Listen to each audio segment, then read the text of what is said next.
Number 516 में 516 number के इस एपिसोड में आप सभी का बेहद का परम परम स्वागत है। तो कैसे हैं सब बेहद की आत्माएं, श्रेष्ठ आत्माएं, जागृत आत्माएं। आशा रखता हूं सब बढ़िया होंगे, मस्त होंगे, व्यस्त होंगे। दादाजी के इस यूट्यूब चैनल पे आप सभी का बेहद का परम परम स्वागत है। तो आज हमारे पास जो है वो इंटरेस्टिंग टॉपिक है, तो बने रहिएगा, पूरा देखते रहिएगा। आज का जो एपिसोड है वो है अष्टावक्र गीता से डीप नॉलेज गिवन बाय, गहरा जो ज्ञान है महर्षि श्री अष्टावक्र जी ने जनक जी को जो दिया था, वो हम पॉइंट को आज डिस्कस करने वाले हैं अष्टावक्र गीता से। तो आइए शुरू करते हैं आज का एपिसोड। तो सभी बेहद की आत्माएं जागृत होके इसको सुने और आगे बढ़े। तो चलिए शुरू करते हैं आज का एपिसोड।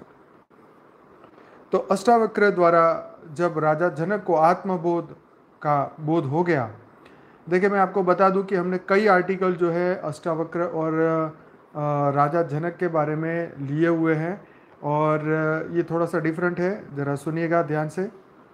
अष्टावक्र द्वारा जब राजा जनक को आत्मा का बोध हो गया, तब अपनी नई नई घट रहे आत्मा अनुभव के बारे में जनक वर्णन करते रहे और इस अनुसार प्रश्न भी किए। तो नीचे भी आएगा सब। एक एक बात का स्पष्टीकरण देते हुए अष्टावक्र ने राजा को उपदेश भी देते रहे और विभिन्न ज्ञान के विषयों पर। अष्टावक्र ने राजा जनक को मुक्ति की व्याख्या करते हुए कहा, जैसी मति होगी वैसी ही गति होती है। यदि तुम अपने आप को मुक्त मानोगे तो मुक्ति हो, यदि अपने को बंधा मानोगे तो बंधे हुए हो। मुक्ति दरअसल ज्ञान का फल है। आत्मा के बारे में बताते हुए अष्टावक्र कहते हैं, देखो ये लाइन बहुत बढ़िया है। क्या? तो जैसी मति वैसी ही गति होगी, मतलब दुनिया तुम्हारे बारे में क्या सोचता है उससे तुम्हारी गति नहीं होने वाली। कोई तुम्हें क्या बोलता है उससे तुम्हारी गति नहीं होने वाली। जैसी आपकी बुद्धि, जैसी आपकी सोच, वैसी ही आपका आगे का ये होने वाला है। यदि तुम अपने आप को मुक्त मानोगे तो मुक्त हो, यदि तुम अपने आप को बंधा मानोगे तो बंधे हुए हो। तो ये सेल्फ रिकॉर्डिंग के ऊपर है कि आप अपने आप को क्या मानते हो। ये बहुत बड़ी बात है। जनरली लोग जो है ये समझ नहीं पाते। यस, व्हाट यू थिंक, आप जैसे हो, आप मतलब आपका जो रियल स्वरूप तो कोई बता नहीं सकता। आप अंदर से आपका क्या स्वरूप है, आपकी आत्मा का क्या स्वरूप है, ये कोई मनुष्य नहीं बता सकता। तो इसीलिए बाहर के लोगों का, बाहर के विचारों का आपकी गति पे कोई फर्क पड़ने वाला नहीं है। ठीक है, तो इसलिए अपने आप को कभी भी बंधा हुआ ना माने। ठीक है, मुक्ति दरअसल ज्ञान का फल है, ये बिल्कुल सत्य है।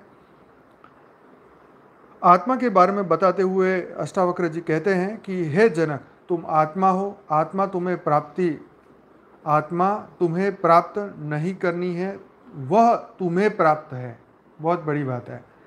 आत्मा तुम्हें प्राप्त नहीं करनी है, वह तुम्हें प्राप्त है। आत्मा साक्षी है, वह व्यापक है, पूर्ण है, एक है, मुक्त है, चैतन्य स्वरूप है, क्रिया रहित है, असंग है, इच्छा रहित है, शांत है। जिस प्रकार आकाश सर्वत्र व्याप्त है, फिर भी और बाहर भी, उसी प्रकार आत्मा में भी कोई भिन्नता नहीं है। जिस प्रकार आकाश सर्वत्र व्याप्त है, भीतर भी और बाहर भी, उसी प्रकार आत्मा में भी कोई भिन्नता नहीं है। तो देखो ये आत्मा का उन्होंने बताया स्वरूप कि आत्मा साक्षी है, व्यापक है, पूर्ण है, एक है, मुक्त है, चैतन्य है, क्रिया रहित है, असंग है, इच्छा रहित है और शांत है।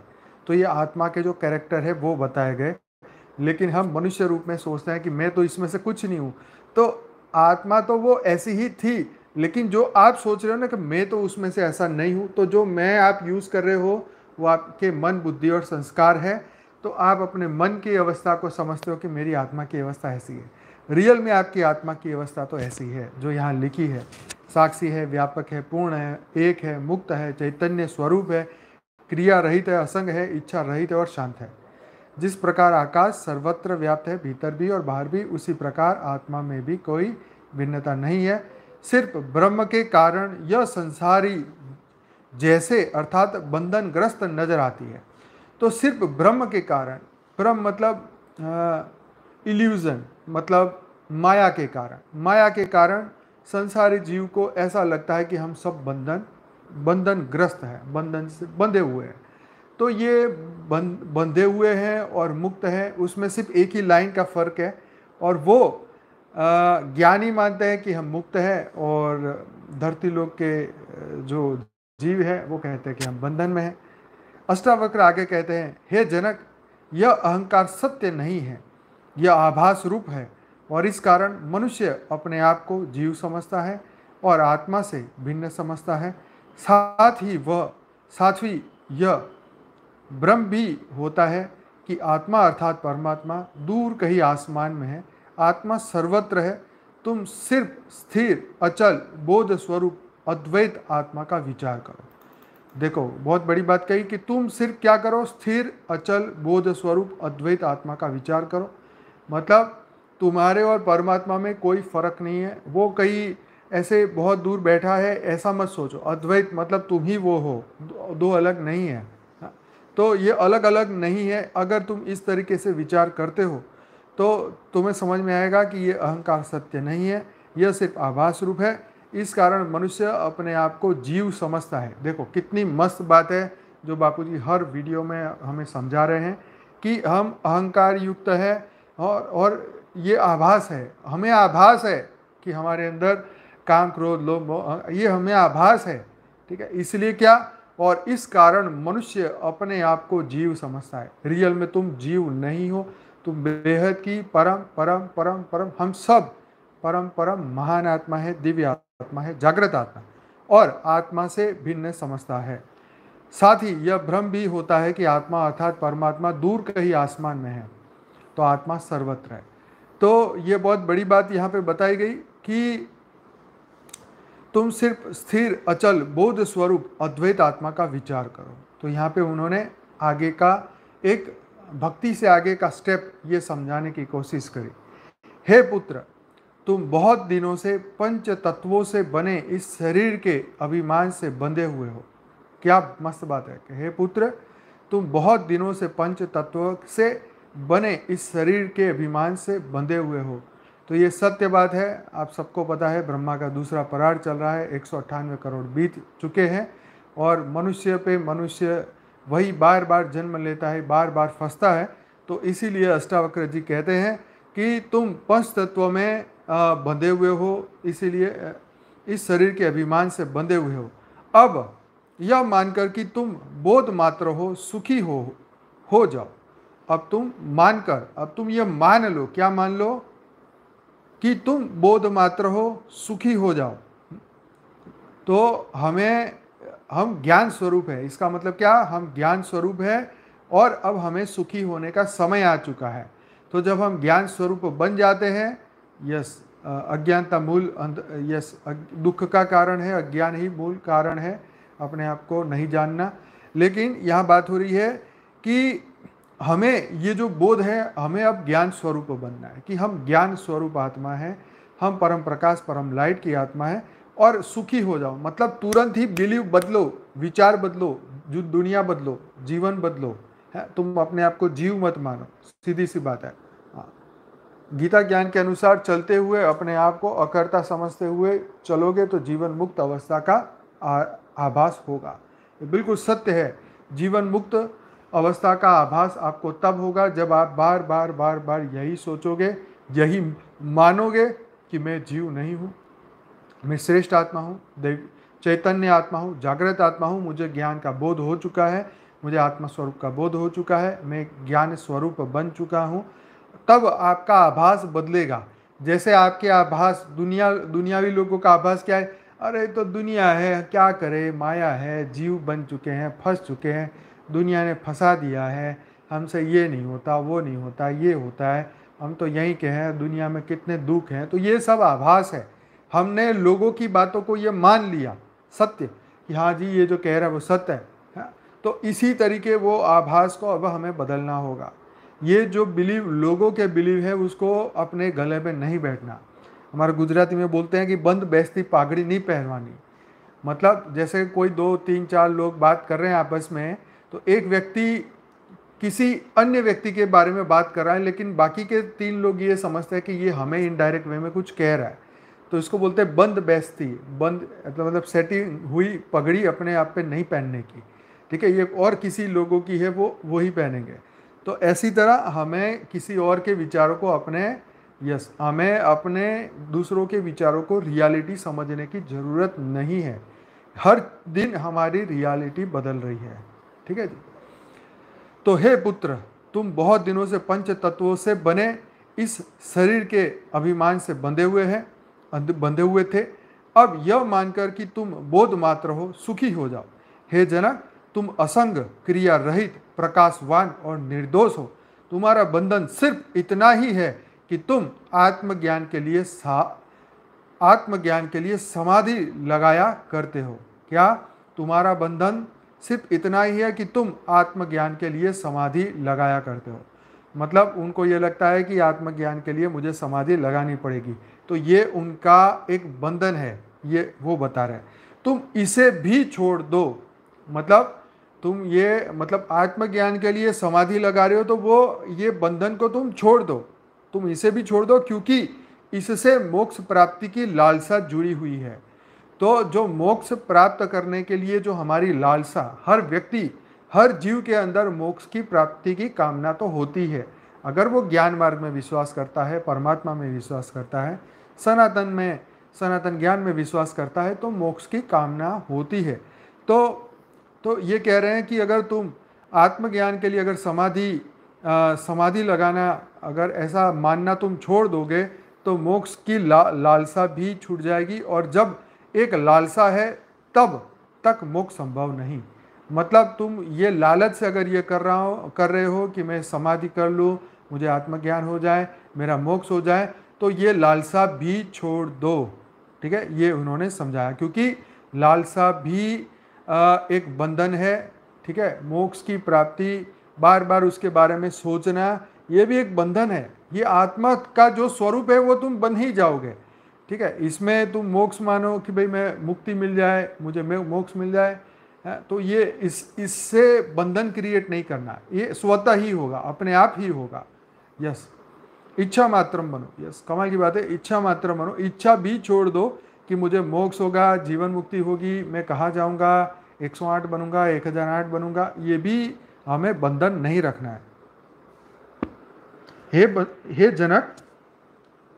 जनक, यह संसार तुम में प्राप्त है, हे जनक, यह संसार तुम में व्याप्त है, क्योंकि तुम स्वयं आत्मा हो, ब्रह्म हो, और यह संसार तुम्हारी अभिव्यक्ति मात्र है। हे जनक, यह संसार तुम में व्याप्त है, क्योंकि तुम स्वयं आत्मा हो, ब्रह्म हो, और यह संसार तुम्हारी अभिव्यक्ति मात्र है।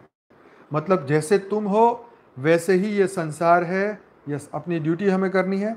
समस्त पदार्थों का केंद्रीय तत्व आत्मा ही है, जो सर्वव्याप्त है। तो ये बहुत बड़ी बात कही है इन्होंने, क्योंकि तुम्हारी अभिव्यक्ति, ये संसार तुम्हारी अभिव्यक्ति मात्र है। मतलब ये उन बीज रूप आत्माओं के लिए बोला है कि जिनसे ये संसार बना है, जिनके वाइब्रेशनों से दुनिया में परिवर्तन हो रहा है, जिनके वाइब्रेशनों से दुनिया बदल रही है। तो ये उन लोगों के लिए बोला है कि हे जनक, ये संसार तुम में व्याप्त है, क्योंकि तुम स्वयं आत्मा हो, ब्रह्म हो, और यह संसार तुम्हारी अभिव्यक्ति मात्र है। इसलिए सब में एक सूत्रता है, अपने आप को शरीर मानना मूढ़ता है, और मूढ़ व्यक्ति अपने को क्षुद्रचित्त हीन अनुभव करते हैं। आत्मज्ञानी अपने को हीन नहीं समझते। तो ये बहुत बड़ी बात है कि अपने आप को मूढ़ नहीं समझना। मूढ़ मतलब पागल व्यक्ति, ठीक है। अपने आप को शरीर मानना मूढ़ता है, और मूढ़ व्यक्ति अपने को क्षुद्र चित्त हीन अनुभव करते हैं। आत्मज्ञानी को अपने आप को हीन नहीं समझना है। निश्चल कर्म, निष्काम कर्म करें। हे जनक, तुम अपेक्षा रहित हो, क्योंकि अपेक्षा सिर्फ शरीर और मन की ही होती है। तुम अपेक्षा रहित हो, क्योंकि अपेक्षा सिर्फ शरीर और मन की होती है। तुम विकार रहित हो, भूख और प्यास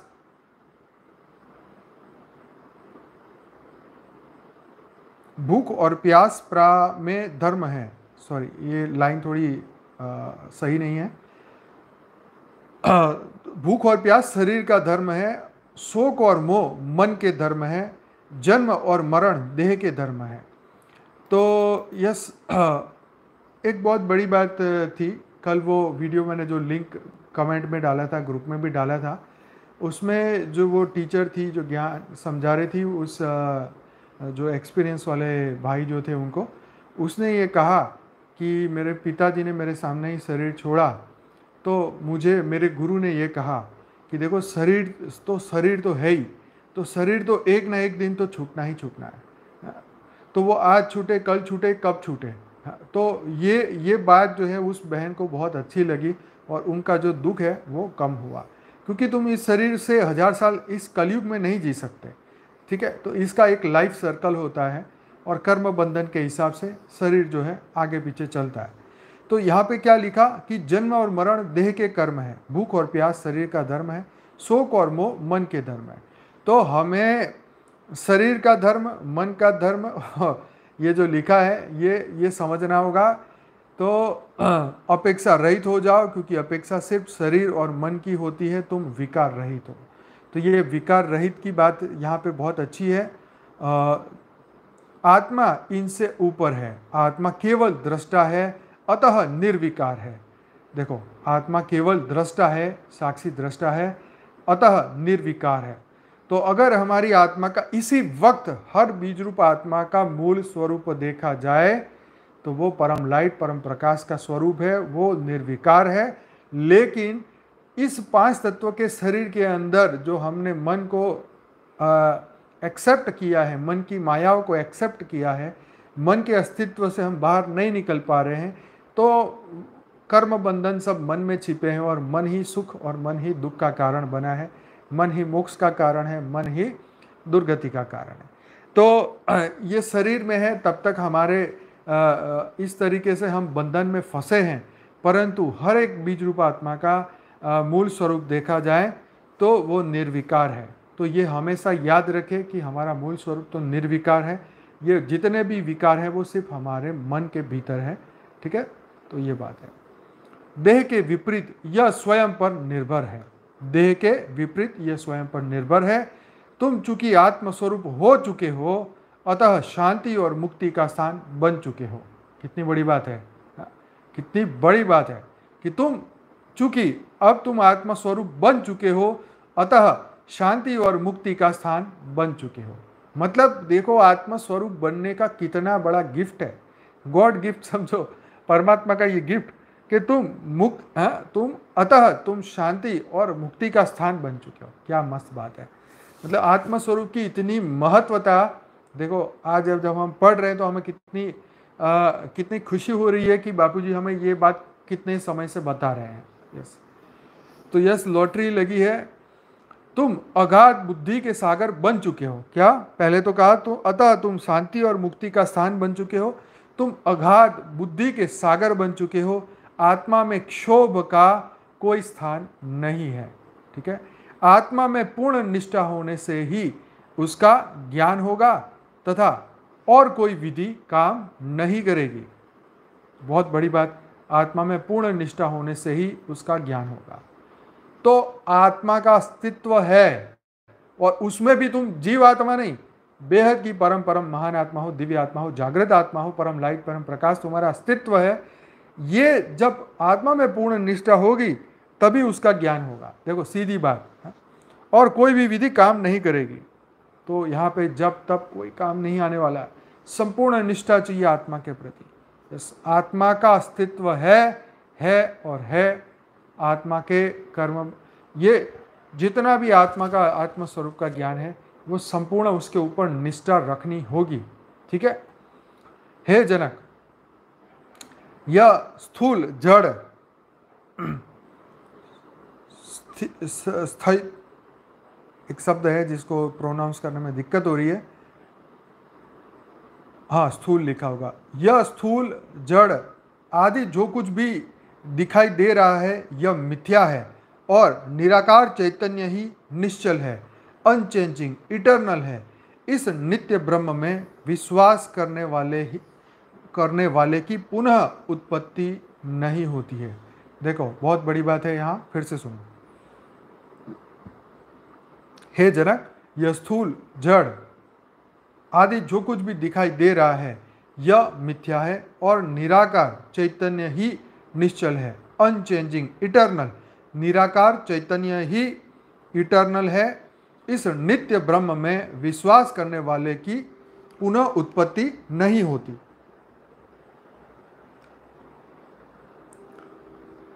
इस नित्य ब्रह्म में विश्वास करने वालों की पुनः उत्पत्ति नहीं होती, मतलब पुनः जन्म नहीं होता है।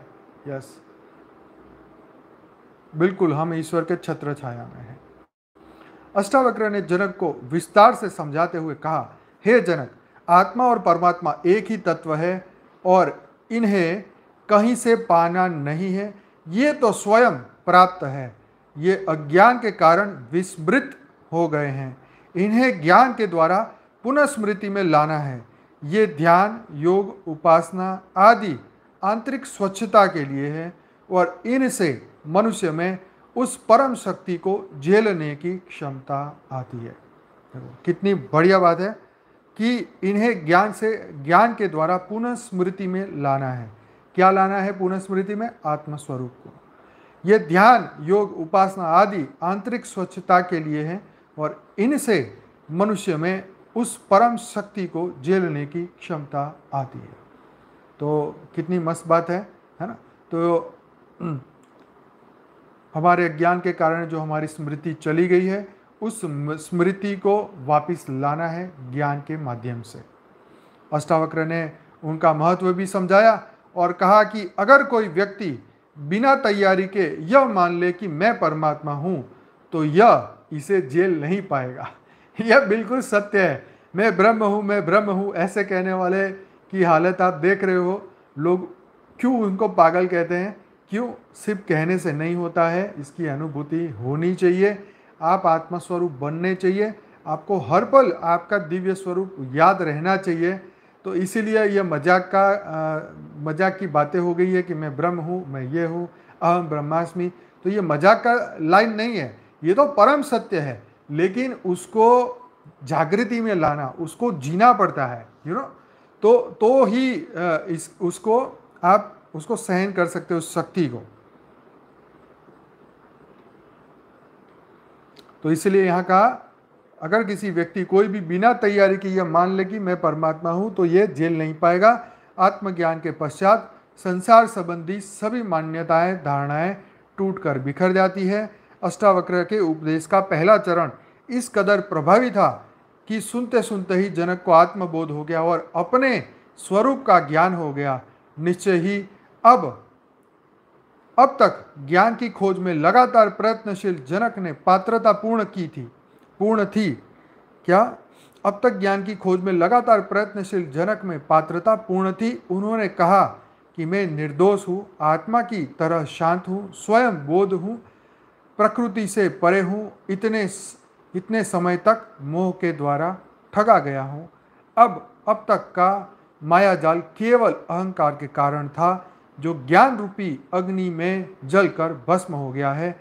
जिस प्रकार मैं अपने शरीर को प्रकाशित करता हूँ, उसी प्रकार संपूर्ण जगत भी मेरे प्रकाश से प्रकाशित है। यह संपूर्ण संसार मेरा ही स्वरूप है, या यह कहें कि मेरा कुछ भी नहीं है। राजा जनक को अचानक इस प्रकार का ज्ञान प्राप्त होने पर आश्चर्य हो रहा है। अपने गुरु अष्टावक्र की कुशलता से वे परमात्मा को भी देख पा रहे हैं। उसके साथ ही उन्हें अपने शरीर सहित पूरे विश्व से विरक्ति हो चुकी है। उन्हें लग रहा है कि जो कुछ भी है वह ईश्वर का है और इसका त्याग पूर्वक भोग करना है। वाह, क्या बात है! कितनी मस्त मस्त लाइनें हैं। जरूर इस एपिसोड को दोबारा सुनिएगा, क्योंकि दिल दिमाग में रहना बहुत ज़रूरी है। दिमाग हमारा ढीला है तो लाइनें याद नहीं रहती, इसलिए 2-4 बार सुनिएगा इसे। तो आखिरी पैराग्राफ लेता हूँ। जिस प्रकार जल से तरंग, फैन और बुलबुला अलग नहीं है, जिस प्रकार जल से तरंग, फैन और बुलबुला अलग नहीं है, उसी प्रकार संसार आत्मा से अलग नहीं है। यह आत्मा फैलाव मात्र है। जिस प्रकार वस्त्र जैसा दिखाई देता है वैसा नहीं होता, वह तो तंतुओं से बना है, मूल तंतु है जो वस्तु का कारण बना। उसी प्रकार आत्मरूपी तंतु से यह विश्व बना। यह आत्मा से भिन्न नहीं हो सकता। जिस प्रकार ईख से बनी शर्करा ईख से रस में व्याप्त है, ईख मतलब शायद शुगर, वो होगा शुगर कैन, उसी प्रकार आत्मा से बना संसार आत्मा में भी व्याप्त है। राजा जनक को आत्मज्ञान होने के बाद सारी सृष्टि आत्मवत दिखाई देने लगी। अब वे कहते हैं कि जब तक आत्मा का ज्ञान प्राप्त नहीं होता है तब तक संसार में भिन्न प्रकार का प्रतीत होता है। यह लगभग उसी प्रकार है जैसे अज्ञानवश रस्सी सांप जैसा लगती है। एक बार जब आदमी देख लेता है कि यह रस्सी है, सांप नहीं, तब भ्रम टूट जाता है। दरअसल राजा जनक ने दोनों ही स्थितियां देखी, इसीलिए वे इस बात को और दृढ़तापूर्वक कह पा रहे हैं कि अपने आत्मज्ञान को व्याप्त करते हुए कहते हैं कि मैं आत्म स्वरूप हूँ और आत्मा के सारे गुण मेरे ही है। आत्मा स्वयं प्रकाश है और इन्हें अन्य प्रकाश की आवश्यकता नहीं है। सांसारिक वस्तुओं में जो प्रकाश दिखाई देता है वह भी आत्मा का ही प्रकाश है। ज्ञान प्राप्त करते हुए जनक दिव्य प्रकाश का अनुभव कर रहे थे। यस, गन्ना या शुगर कैन मतलब गन्ना।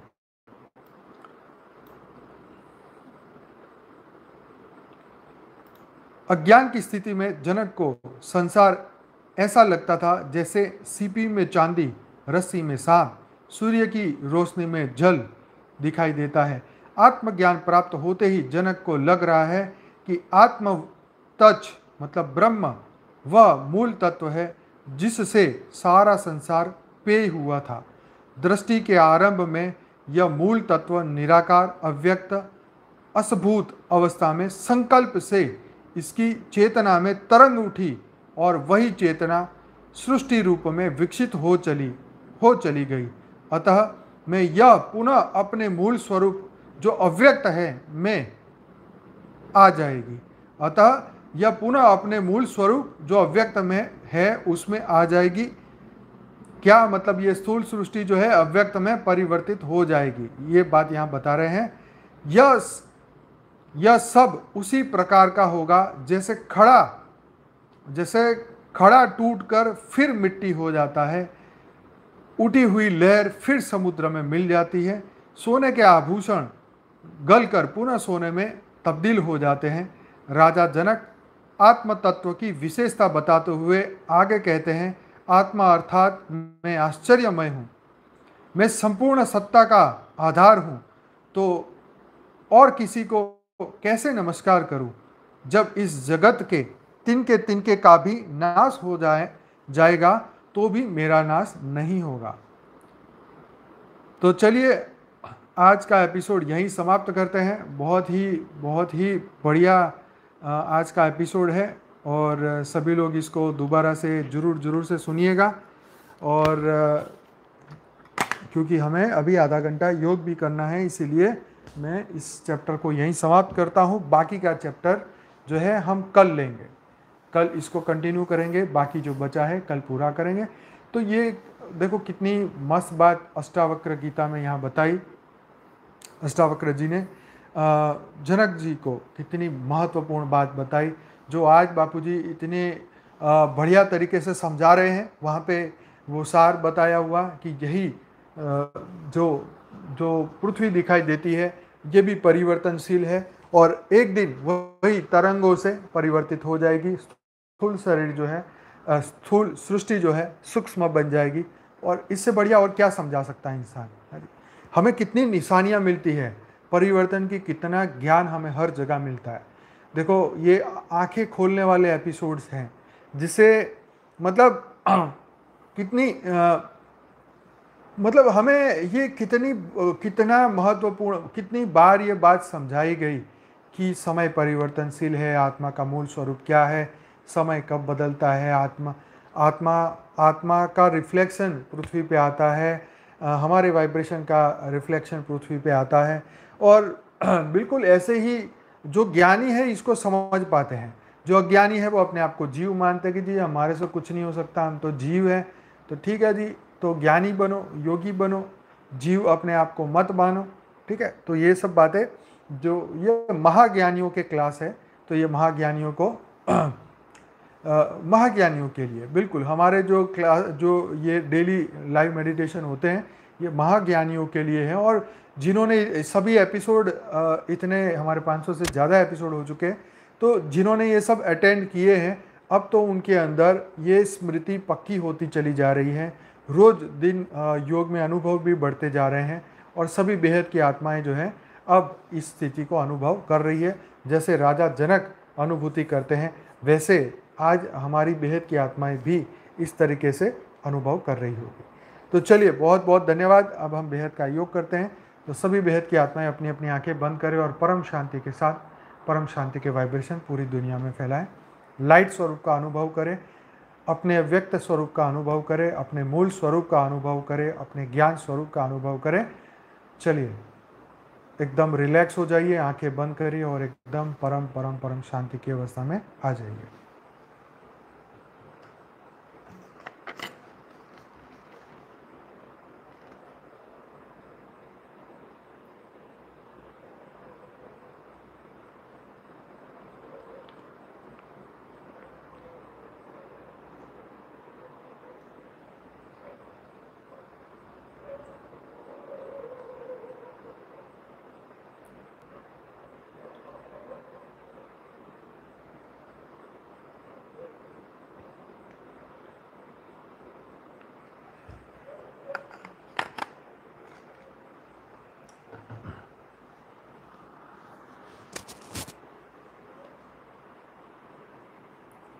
सभी बेहद की आत्माएं अपनी अपनी आंखें बंद करके एकदम रिलैक्स हो जाएं, आत्मा स्वरूप में स्थिर हो जाएं। हमारी आत्मा परम प्रकाश की है, परम लाइट की है। हमारा अस्तित्व बेहद का परम परम परम प्रकाश का है, परम लाइट का है। तो इस संकल्प के साथ आगे बढ़े, मन को दुनिया की सभी बातों से मुक्त करें। अगले आधे घंटे के लिए संपूर्ण पूरे मन को मुट्ठी में बांध ले, एक भी संकल्प चलने ना पाए, फालतू के संकल्प विचार आने ना पाए। पूरे दिन का स्ट्रेस, तनाव, टेंशन सब कुछ छोड़ दे, सब कुछ खत्म करें। संकल्प करें कि मेरी आत्मा परम प्रकाश, परम लाइट से भरपूर होती जा रही है। अथाह गहराइयों से परम प्रकाश संपूर्ण स्थूल शरीर में आ रहा है, सूक्ष्म शरीर में आ रहा है, कारण शरीर में आ रहा है। संपूर्ण ओरा परम प्रकाश, परम लाइट का बन चुका है। संकल्प करें कि मेरा अस्तित्व, मेरा दिव्य स्वरूप परम प्रकाश, परम लाइट का है।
बेहद की कला के परम धाम से बेहद के दादाजी छोटू राम बापू जी सभी बेहद की आत्माओं को अनंत अनंत शक्तियाँ दे रहे हैं, परम परम लाइट दे रहे हैं, बेहद की परम परम पावर दे रहे हैं। अनंत अनंत ब्रह्मांडों से शक्तियाँ सीधी हमारे आत्मा के स्वरूप में आ रही है, आत्मा स्वरूप में आ रही है। हमारी आत्मा में सीधा पावर आ रहा है, उसको अनुभूति करिए, आते हुए देखिए। प्योर वाइट लाइट बेहद की कला के परम धाम से आ रही है, सीधे आपके अंदर आपके पूरे प्रकाश के स्वरूप को जागृत कर रही है। आपका स्थूल शरीर सीधा परम लाइट परम प्रकाश का बन चुका है, पूरा ओरा परम प्रकाश परम लाइट का बन चुका है।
पूरा हमारा घर लाइट हाउस बन चुका है, पूरा हमारा शरीर लाइट का बन चुका है।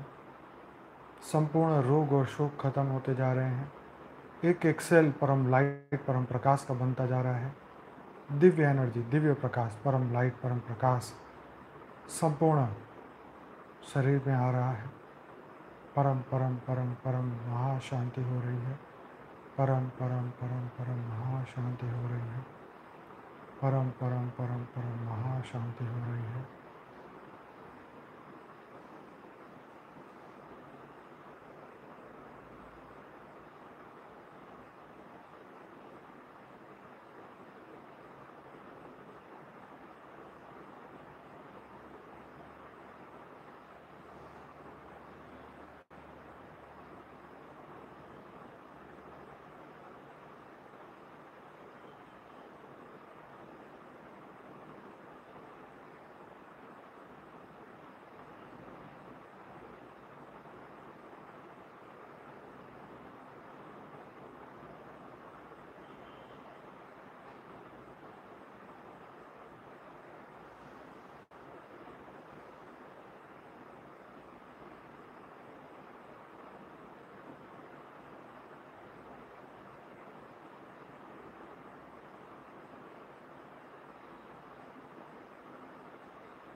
बेहद की कला के परम धाम से परम लाइट, परम प्रकाश पूरी पृथ्वी पे आ रहा है। धरती से 200 किलोमीटर पूरा एरिया परम लाइट, परम प्रकाश का बन चुका है। परम महाशांति के वाइब्रेशन पूरी पृथ्वी पे आ चुके हैं। परम परम परम लाइट हो रही है। परम परम परम प्रकाश पूरी पृथ्वी पे आ चुका है। सभी दिव्य आत्माएं जागृत हो चुकी हैं। परम लाइट, परम प्रकाश की हो चुकी है। सभी के आत्म स्वरूप जागृत हो चुके हैं। 33 कोटि देवताएं जागृत हो चुके हैं। 9 लाख बेहद की आत्माएं जागृत हो चुकी हैं।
बेहद की परम माँ शांति।